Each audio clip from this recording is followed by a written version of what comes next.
For this project, we've been looking at high density in London. The way we define high density is how many units per hectare. So it's very much building density rather than population densities. We've selected 11 new buildings that were completed in the past 10 years. And we've selected 3 buildings that were completed in the 20th century. The reason why we look at density is because there's not that much land that can be built on. There are different constraints, such as the green belts, that doesn't allow London to extend a lot. So density can appear as a solution. There is, however, little research on how people perceive density, and especially on how people that live in big buildings and high density buildings perceive density.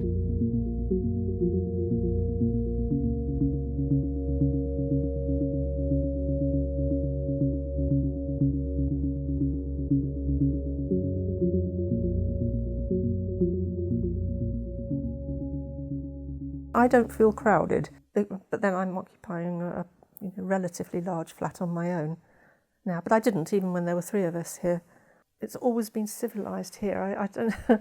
I know things happen elsewhere. I think maybe some estates are just too big. When you do this sort of thing, you probably need more than one building. I noticed some of the estates that, or developments you showed, were one building, a giant one sticking up like a kind of tube in the middle of not tubes. I don't know that I think that works terribly well. It seems out of step.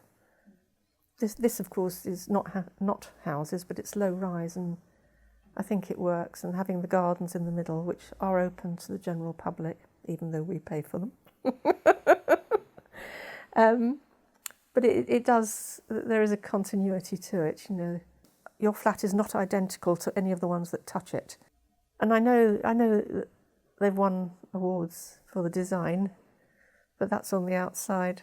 I don't think this arrangement, we had to have the door knocked out to get our furniture in. It's a nightmare whenever you want to get new stuff, because you have to have it measured up or go to places which will make your sofas outside and then put them together inside.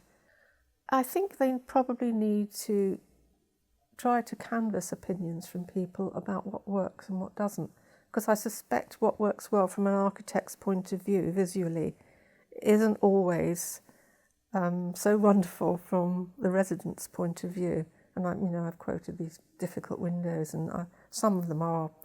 The one in the bedroom above is a very, very difficult window. I've only managed to clean part of the outside once in 34 years. High density building makes perfect sense to me for urban areas. This original area was really underdeveloped, I think. We've always been in mostly Edwardian housing stock, both of us, so it was really nice to move into a new build.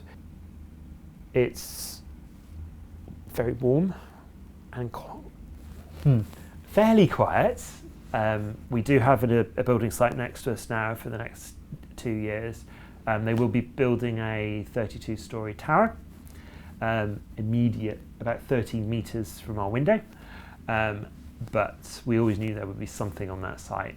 We were hoping for a bit of community, and we have actually got involved in the community here. We don't really speak to our direct neighbours though, much.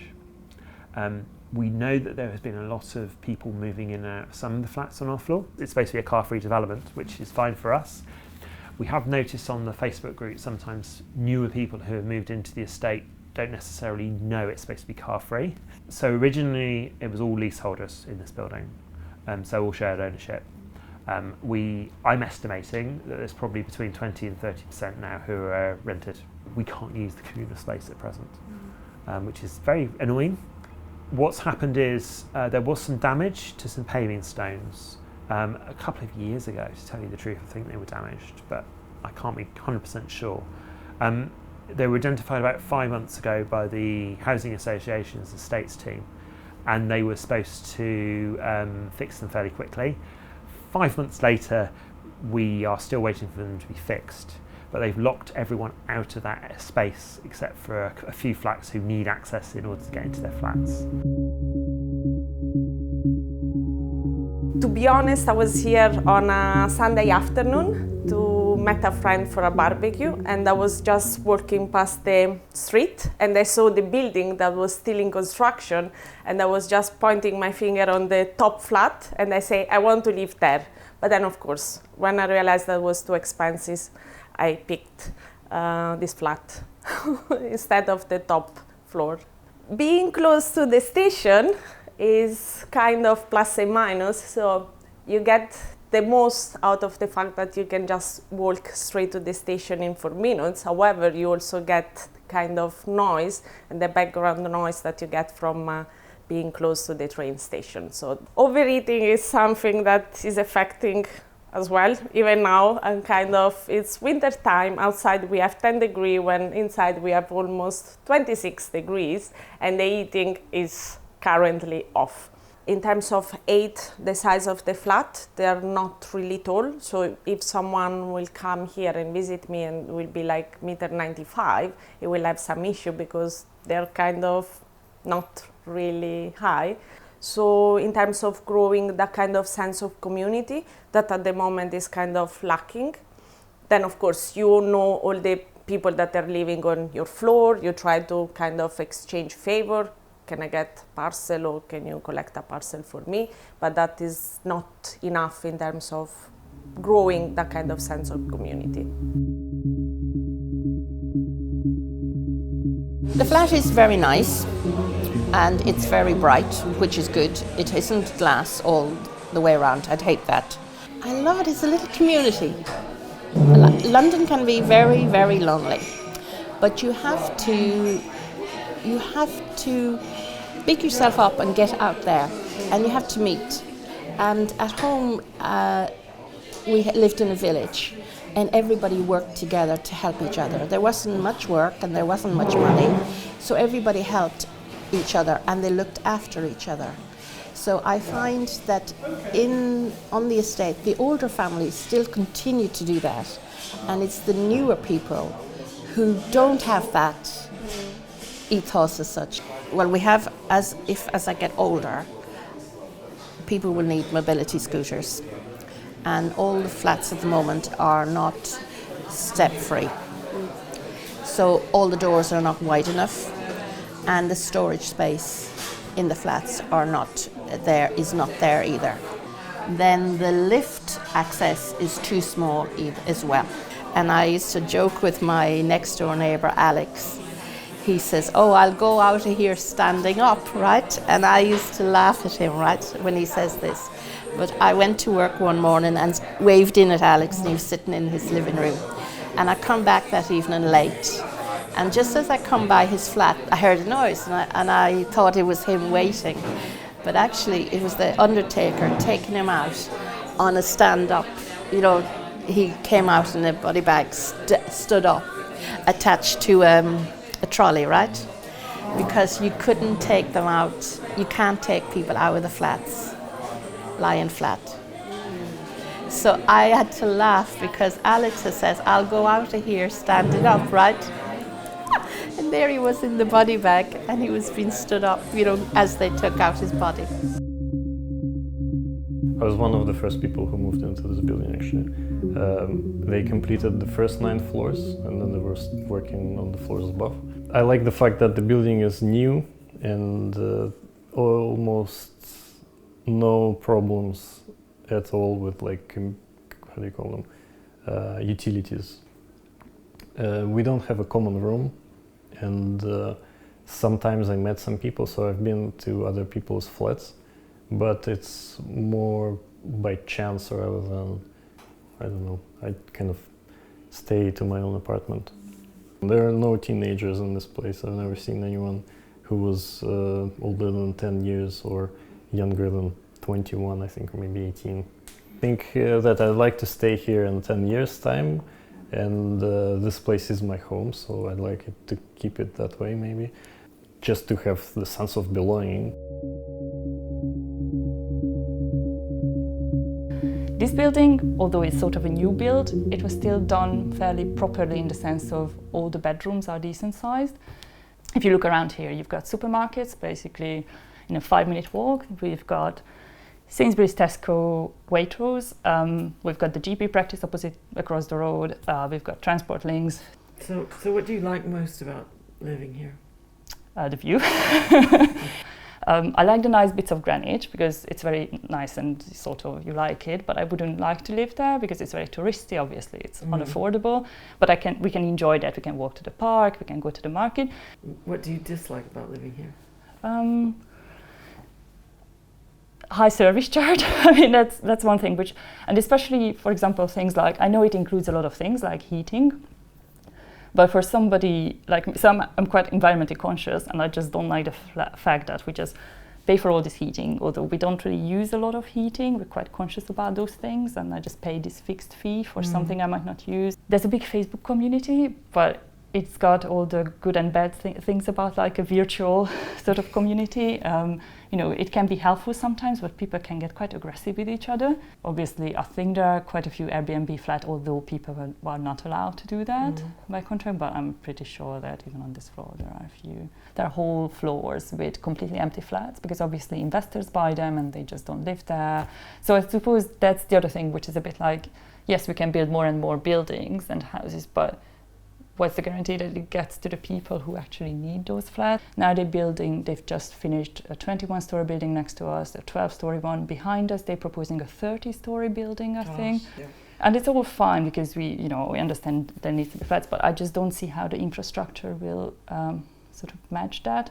I don't see how the capacity of the DLR can be increased. For example, the GP practice. So when we moved here, you could get an appointment, within a week or so. I'm not joking now, you don't have an appointment for 4 or 5 weeks. Do you get a sense on a day-to-day basis that you feel like you live in a high-density area?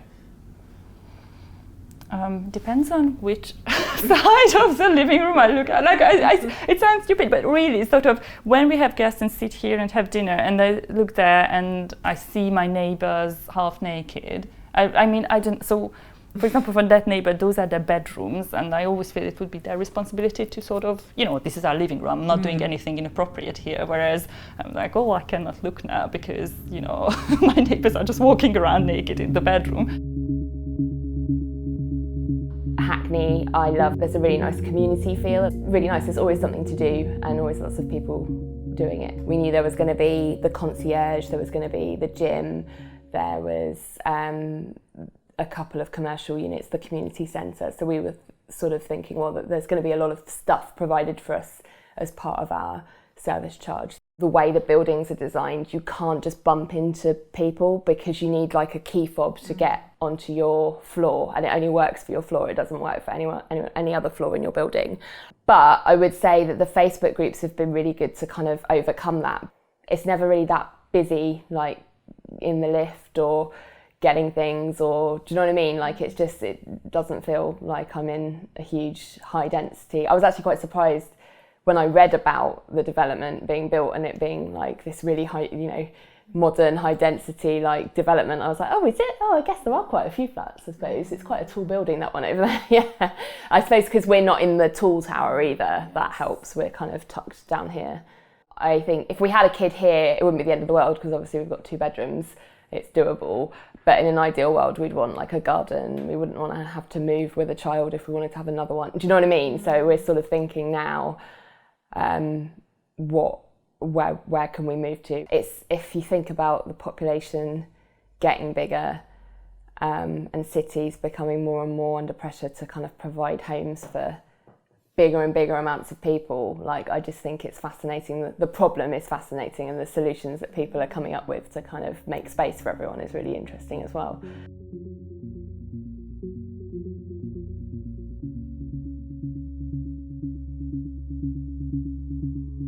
We're more interested in explaining trade-offs between different options for building in London, rather than just doing top-down recommendations that might not be helpful to either practitioners or policymakers.